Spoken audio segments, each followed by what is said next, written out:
Yes. Time to get. Oh no, you're still filming. I was gonna get my burp out. I'll catch it, Diana. Don't worry. No, you won't. Know what I just did? That's better than a burp. That's not what foxes do. What's happening? Ha Ha you got Tom fooled. What a Alright, fool. back to this. Bernie! I never taunt you again.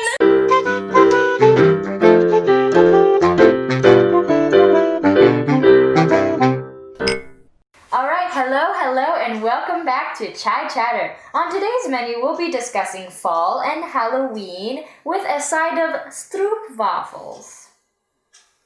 3, 2, 1. Chantal's first stroopwafel.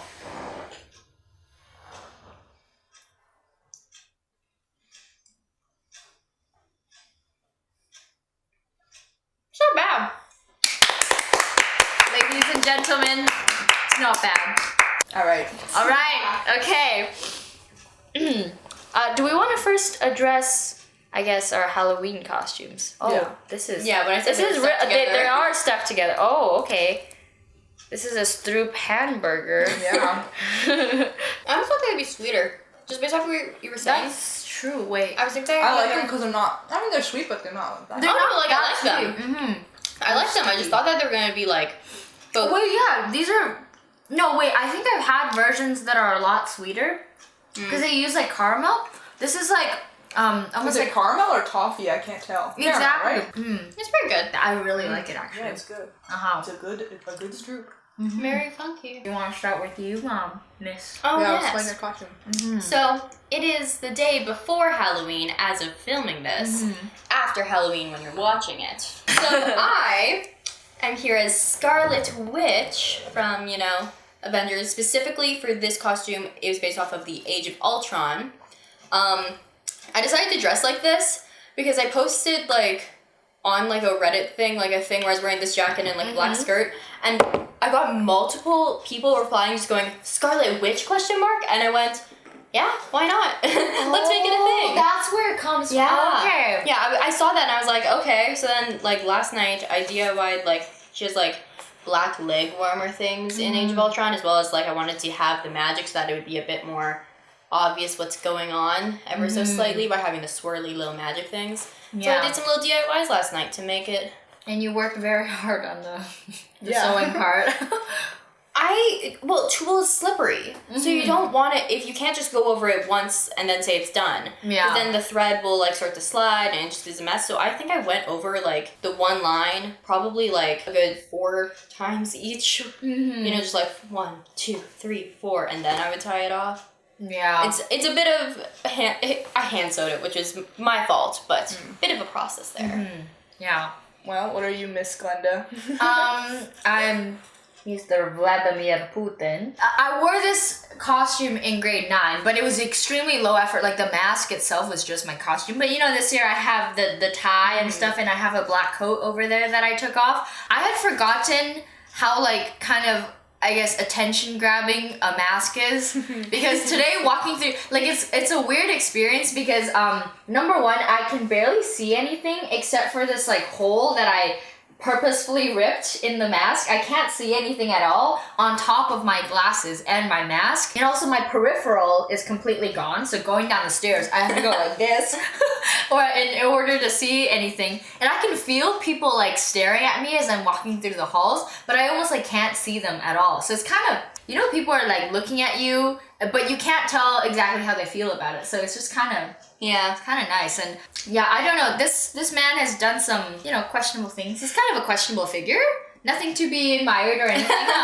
But him winking here, it's kind of handsome. I agree. That is my verdict. Yes. Yeah. Right now, I guess I'm a furry. I don't really know. This isn't like my official Halloween costume. On actual Halloween, me and some other people are going to be doing like a strawberry shortcake kind of like group costume. Yeah. And I myself will be Raspberry Torte. Miss Raspberry Torte, you know, the fashionista herself. So I'm very excited for that. I have like everything. I went to Spirit Halloween last night and I bought a wig for like $30, but you know, it looks cool. It looks cool. Last night while I was at Spirit Halloween in our city trying to buy a wig, I saw some questionable things and heard some questionable things. So the first one I heard was while I was in line at the till, some kid was trying to find like a hobo costume. So he wants to be like homeless as his costume. Like, so how old was the kid? Like, pretty young, though. And, like, the mom was like, oh, sweetie, we'll find you your hobo costume. And I was like, Wait, that is actually... But even, like, oh, yes, I'm going to go to a costume store to buy... Like, I feel like that's all just, like, very... I don't know. Yeah, it's stupid. You're literally... You're paying, like, what, like $30, $40 to get, like, disheveled clothes. Like, wait, that... But even just the idea is... Yeah, the idea itself is stupid, too. Wait, honestly, that's kind of like situational irony. Like, somebody paying $40 for a hobo costume. Yeah. There's so much irony and also, like... Yeah, it's a little bit funny, but it's also kind of sad because, I don't know. And then there was this other thing. I didn't see it with my own eyes, so this is based on testimony here. But my friend's, like, little brother was at Spirit Halloween, and apparently they put, like, a Black Panther suit on a skeleton. Which, like, at first that's, like, okay. Like, that's fine until you think about the fact that, like, this could be purposeful because the actor who plays Chadwick Boseman. Chadwick Boseman died recently. So either, like, they just didn't realize what they were doing by putting the costume on a skeleton, or, like, someone did that and thought it was funny. Like, I don't know. I have to, like, hope and assume that it was just sort of a coincidence, but it's still, regardless, if people are interpreting it like that, you should not be doing Yeah, maybe at a Halloween costume store, the only mannequin sort they have is skeletons. Yeah, that's what I was thinking, but it's just like, you know, like when I said like Black Panther suit on a skeleton, like you guys understood right away why that would be like bad. Yeah. So I'm just thinking, like, if they have so many people there working at Spirit Halloween and people who go into Spirit Halloween, like how has no one said anything yet? I think it's just a little too crazy for it to be a coincidence. Also, just like at Spirit Halloween in general, I noticed a bunch of like kind of questionable, well actually no, like very questionable costumes. Like they have like afros, they have like I saw like a voodoo doctor. I think they still have like Native American costumes that they might be selling. I'm not sure on that one though. Questionable with the kind of stuff they're putting out. There's always the people who will buy a costume who's intended for someone of a different race, and it's always just sort of, that's maybe not your best choice there. Like, having like a blonde white girl be Moana and that sort of stuff. Like your parents should know better to be like, oh, like maybe explain. Like that'd be a good chance to explain like some of those issues. Like, so for something like Mulan, right? Like her entire aesthetic, like the way you recognize that it is Mulan is that kind of cultural outfit. Or some princess like Jasmine, where it's actually like not super clear cut that it is like a cultural outfit, but it's inspired by it. Yeah, exactly. And like the fact that, you know, having that blue kind of ensemble is recognizable as Jasmine. The further on the line that you get towards like this is clearly a cultural kind of ensemble is like where that would come in. Or I guess like when you mentioned Afro, like if somebody dressed up as Bob Ross. And then there's just like the really gross, offensive costumes that are like I mentioned this earlier, like the one where it's like a genie and then you have your lamp like down there and you're like up here, like bro, so corny. Or the like trench coat ones where it'll be open and have like a fake like nude suit underneath. Gross ones like maxi pads. You know, it's always just some douche. It's never like, you know, it's just some douche. Like ooh, pad, funny, tampon, so funny. I'm laughing so hard right now. I'm sticking it to the feminists right now.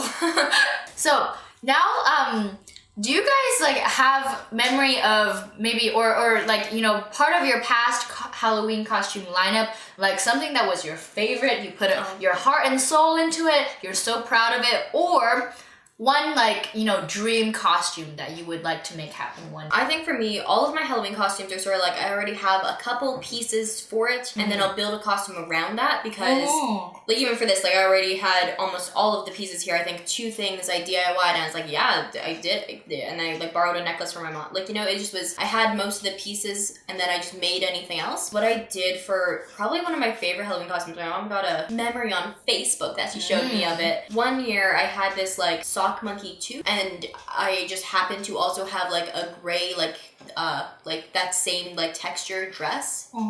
So then I did like the toque with the dress and like a red belt, and I had like tall like socks and like that sort of stuff, and then like gray shoes, and like I was a sock monkey. Aww. Which I think is white shoes, and it actually turned out really well, and I think that was another last minute one, and it was so cute.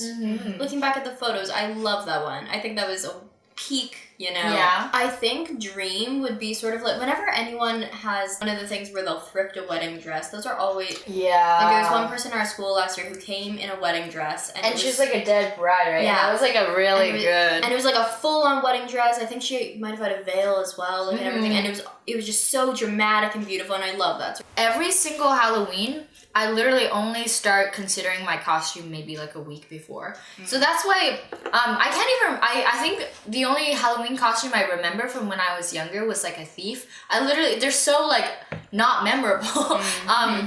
So in high school, like grade 9 was Putin, and that was just the mask. Then grade 10, I think it was like supposed to be like a K-pop idol, and that one, it was so hard to tell that I dressed up because in everyday life I just kind of dress like that sometimes, so yeah, like nobody could tell that I was dressed up at all. And then last year I had a Dorothy like costume dress, but I put a Wendy's like name tag. I remember that. And then this year, you know, I'm back to like, so I don't think I would have one that I'm, you know, super proud of, but like my aspiration, like a huge sumo fat suit.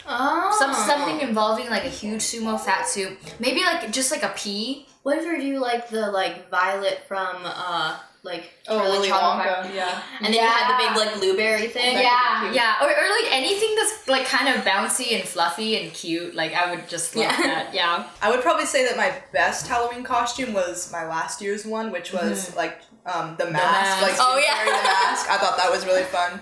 My first Halloween costume, because my mom didn't really get the concept of Halloween because they didn't have it where she was from her country. They don't have it like Halloween at all. So she put me in like a little bath towel with like a hood on it, and like that was my costume. Like it was like I think it was like a Dr. Seuss like Cat in the Hat like towel, and that was just it. I went a little trick or treating with my little Sobeys bag and like and a towel. But you know, it was cute. It was fun.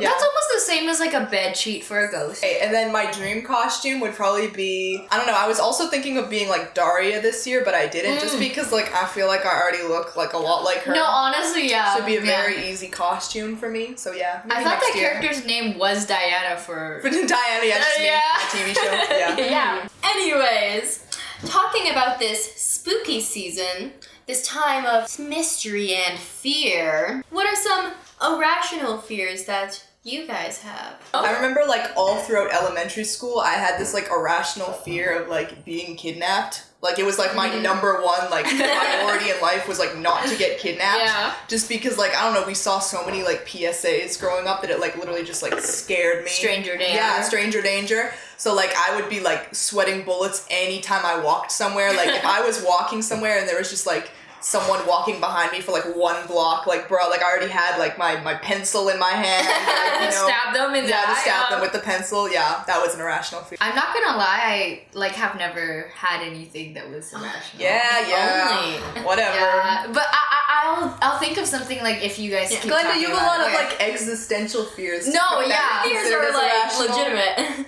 Okay. Now for me, this has been taxing me my whole life, and you both have heard me talk about it. I have like a crippling, irrational fear of snakes. Yep. It is no joke. There's a snake right there? Shut up. But it honestly, I don't even know, man. Like, there was one specific story where I was like riding my bike at like a campsite. It was dark. I think we were just like, so I was just on my bike in the dark on like the road, and there's sort of like a ditch on the side, and in the ditch is trees. Not a great place you'd want to fall into or anything. And I think I saw on the road what I at the time thought was like a snake, or at the very least like a shedded snake skin is what it looked like. Sort of like had been like run over. Yeah. And I got so scared thinking it was a snake that I turned my handlebars straight 90 degrees into the ditch and like fell in, because that for some reason in my mind was better than getting closer to a snake. Snakes, no. Not dealing with it. Nope. Not even like a cute like albino. No. Like a little garden snake that goes like. Garden snakes also too. There was like, I think, I forgot where, but somewhere someone was like, oh yeah, there's some garden snakes. I'm like, I'm never going outside but again. But why? They can't bite you. Can they? It's like, irrational! Yeah, true. that's right, whatever. That's true. I'm just trying to walk you down, like, talk you down from that level. We're trying to Dr. Phil it. Yeah. If I were on Dr. Phil about snakes, it would be like worse than all those other blow-ups that go viral. Like, people would be like, what the hell is wrong with her? Why can she not see the other side? I lived in rural China when I was younger, so I'm pretty sure I dealt a lot with them, but it's like hard to remember. Also centipedes and like snakes. Maybe that's why I don't have a lot of those irrational fears, because like I grew up in like a farmyard. When I was little, like, I don't know why, but there's just like a history of like animals just like attacking me. Like when I was younger, like a squirrel came at my like stroller, and like my mom thought it was like probably rabbit or something. I don't know. It was acting kooky, and it was like trying to kill me or something. I don't know. And then there was also another time where like, well, this one was on me. I admit. I was trying to feed like a goose some bread, but I didn't realize you have to like throw it in the water or like put it on the ground. And even now I realize like bread isn't good for them, but like I did not know that at the time. And like instead of doing that, I just like kind of held it in my hand, and then the goose like bit me. And like geese have very sharp teeth. Like they're small, but they're very sharp. And ever since then, like I don't know, I'm not scared of geese, but I gotta look both ways before I cross a goose. You know what I'm saying? You know what is kind of like dumb fear-wise? I feel like whenever you see those like posts about the fear of long words is called this, and that's so ironic. It's like, who even has the fear of long words? Yeah, you know, like, who made that up? It's like just a joke. Fear of like palindromes, where it's, you know, the same forwards is backwards, and then the word is forward. Watch somebody that is super offended right now that because they do have an irrational fear of palindromes. If someone has an irrational fear of palindromes, please can we get them tell as a me. guest? Like, I want to know. Just interview them. I see that, and I think it's just a meme. Like I don't think that's actually a thing. Do you believe in like supernatural things like ghosts or stuff like that? No. Like, yeah, I don't think so. For ghosts, that just seems so unlikely. The whole ghost thing just doesn't make sense to me.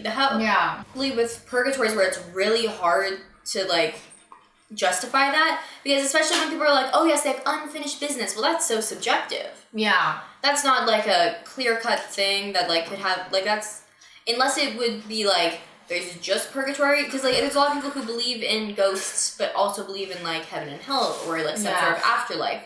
And I think with believing both of those things, that doesn't quite work. And the thing is, when people are like, you know, if you don't believe in spirits or ghosts and stuff like that, then you're just like not a spiritual person. They think that it's like a false dichotomy between either you're super into, you know, you're into like energies and spirits and whatever, or you're like a cut and dry scientific person who, like, you can still, you know, think about the nature of life and the universe and be a very spiritual person without needing to like subscribe to the woo part of it. Yeah. I don't know. I don't really think that I do believe in ghosts, but I kind of just like to muse the idea sometimes. Like, I can be like, oh yeah, I don't believe in ghosts. That sounds so fake, but trust when the Ouija board comes out, like I'll be screaming and stuff, you know? Like, it's just more fun if you pretend that they're real, you know? I think it's almost so hard though to like enjoy stuff like Ouija boards though, because you're like, oh yeah, come on, this is gonna be so much fun. But then the thing is, in my own mind, I'm like, yeah, but none of this is real. Like, I mean, honestly, I'm a lot more scared of human beings than I am ghosts.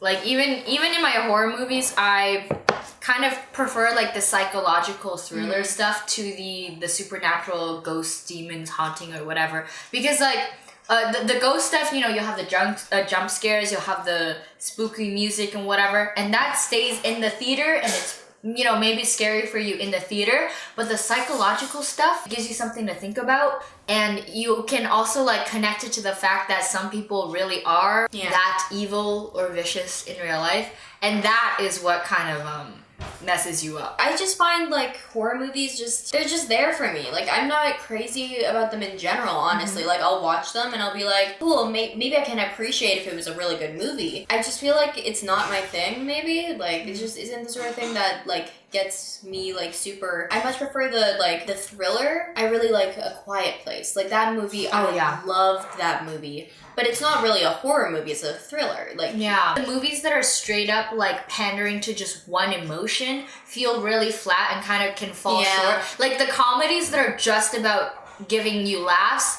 you don't remember them that much. And same thing with horror movies that are literally like they throw in whatever it is that can, you know, scare you in the moment. And those are kind of like I mean But you know, like, I don't know, I feel like that's what those movies are trying to be, you know? Like, they'll use, like, jump scares every 3 minutes. Like, obviously they know that that's, like, kind of a cheap method of making you scream, but, like... It gets louder and you know exactly what's about to happen. Yeah, it's fine. I think that it's, you know, they are what they are, and if you don't like them, it's fine, but, you know... It's like fear porn.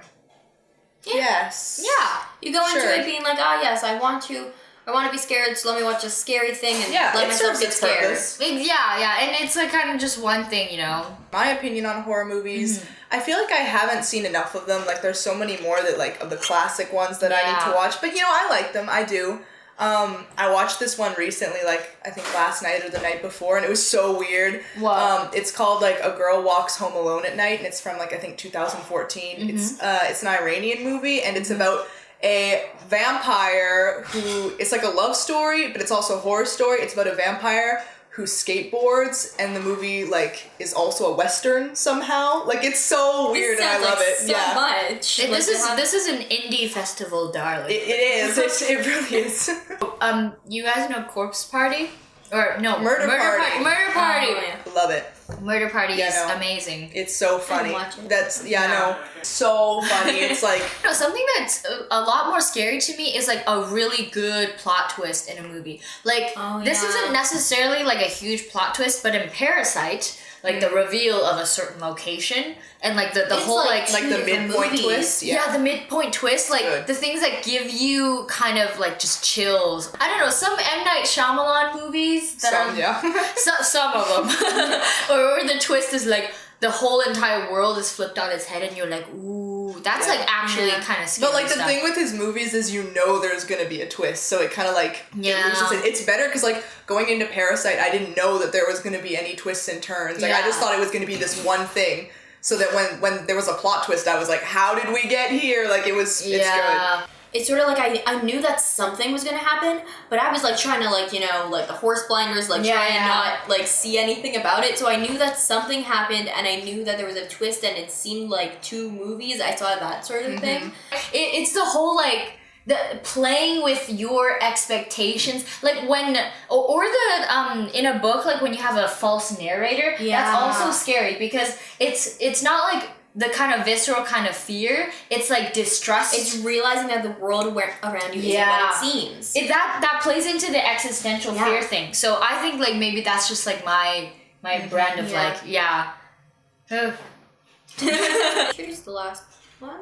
Okay, you I'll introduce it. So, the fall season, I don't know, I feel like it's a lot of people's favorite season, you know? When you think fall, you think, I don't know, candles, pumpkin spice, comfort, you know, warmth. watching horror movies, Halloween, all that. So, are you kind of like, do you buy into that? Do you like that kind of stuff? If so, what? If not, why not? I think for me, I like the whole pumpkin thing. I love, like, you know, that sort of a flavor thing. I love pumpkin pie. I had this, like, really good, like, pumpkin cheesecake last year and, like, that sort of stuff. Like, there are things I think about, I'm like, oh my gosh, I love this sort of, like, food and, like, that sort of thing that comes with the season of, like, just being after harvest and that sort of stuff. The food is good. The food is so good. Except, honestly, the season is kind of lame as, like, a weather thing. I love the weather. I don't like it. I think where we live, it's a little blip where we get, like, 5 seconds. I think it has to do with where we live, because in the places where like the golden leaves, that whole phase lasts a really long time, and it's like fairly warm. Like they call it like the crisp, chilly fall air, but they have not experienced actually. They don't know the chilly air. No, but like even today, we're like I don't know, it's a little more bleak. Like, it was pretty foggy this morning, and like most of the leaves have fallen. I don't know, I like that too. I love winter. Winter is like my favorite season. Except then it just is like it's trying to be winter but lamer. Yeah. I mean, I'm a spring girl. It's like the opposite of fall. It's like it's the same thing. Here's the thing. I love rain, so I like spring, and I love like, you know, as the different flowers start blossoming, you can like there's changes in the smell, and also knowing that summer comes after it, and the implication of spring is that, you know, you're approaching the end of your school year. That's also like fall, I guess, because we are in our like last stretch of school, well, university. But you know, like the whole connotation that fall has, because it's associated with the beginning of school, and usually like it's kind of a busy season, and also knowing that, you know, you have winter that comes afterward.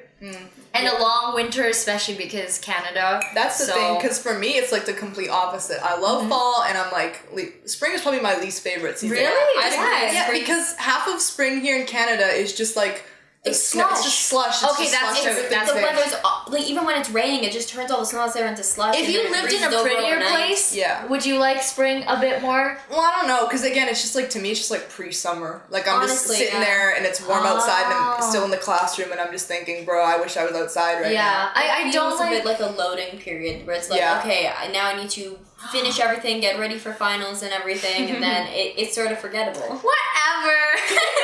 No, I like spring because I think it's the same reason why people like fall, because it's the transitional period. Like every few days is something kind of new, but with spring it's because I know the end result is in summer, and summer is cool and all, but also like everything stays the same for most of summer. You know, it's like kind of sunny every day, it's pretty hot, things are just green and they're there, but like spring is like, ooh, slush, everything's brown. Shh, just don't look on the ground. Hey, look, it rained, and then it got below 0 overnight, and now we have ice everywhere. Well, you know what? You're talking about Saskatchewan spring. Yeah, alright, whatever. But that's where we are. That's our experience. And also, in Vivaldi's Four Seasons, I like spring there. I don't know. I love fall because first things first, there's my birthday. That's very good. Yeah, and then there's wait, we're all like Virgo season. Virgo season. Yeah. And then there's Halloween, obviously, which is very fun. I like dressing up. I like putting work into the costume. And then just like, I don't know, fall in general. I really like the weather. I like wearing sweaters and all that. But yet it's not like winter sweaters, as in you need to wear like ski pants to school and like boots, like a loser. And you're like a little bit nicer to yourself. Like it's almost like self-care season because you're staying home. You can make yourself hot chocolate, like, you know. No, yeah, I like that. Like, I like, because I live right by the park, so I love just like going for walks by myself, and then I'll go like sit in my room with my laptop, watch a movie with my sleepy time herbal tea. You know how it is. Like, I have it all figured out. I feel like fall is tea and winter is hot chocolate. Very true, very true. And I love tea, so. Yeah. I mean, but what about like a nice spring day where it's thundering? Yeah, I like thunderstorms too, but it also rains in the blizzards are a little bit intense. Like they're little. I like blizzards, you know, if that means we get to skip school and stuff. But if the blizzard is so hard that, you know, you feel like your house is falling apart or the power is cutting out, that's like okay, stop, okay, chill. I'm chill. Even like deep winter, I don't mind as long as I'm inside. Yeah, or when like the entire like world is coated in like, you know, all the branches are white. Everything's frosted. That's so pretty. I think there's a little part of me that like always, like whenever I think about like winter weather, there's part of me that thinks back to my childhood, where in the middle of winter I have like 2 days where we'd be eating popsicles on the deck because we would have just like, and then it would all like freeze over again, and then we get to rebuild our snowman that just melted. Yeah. Like if I think about like Northern Lights. Or like Winter Wonderland, or just Christmas season, like when it's winter, but you know the wind chill is not too strong yet, so it's just like lightly snowing and sort of warm. That's like really nice. But then like January, February, when it's dead winter, and also you have seasonal depression. That's like not my favorite part of winter. True. I think our winter lasts too long, like into when spring should. We're good. All right. We're wrapping it up now. Thanks for listening. If you have any suggestions for what you'd like to hear us talk about, leave them in the comment below. Like, subscribe, all that. And thank you for listening to us get deep while our tea steeps. Cheers! Okay, that was not that crisp. But whatever. Whatever. We get it crisp every time. Did Diana burp yet in this video? No.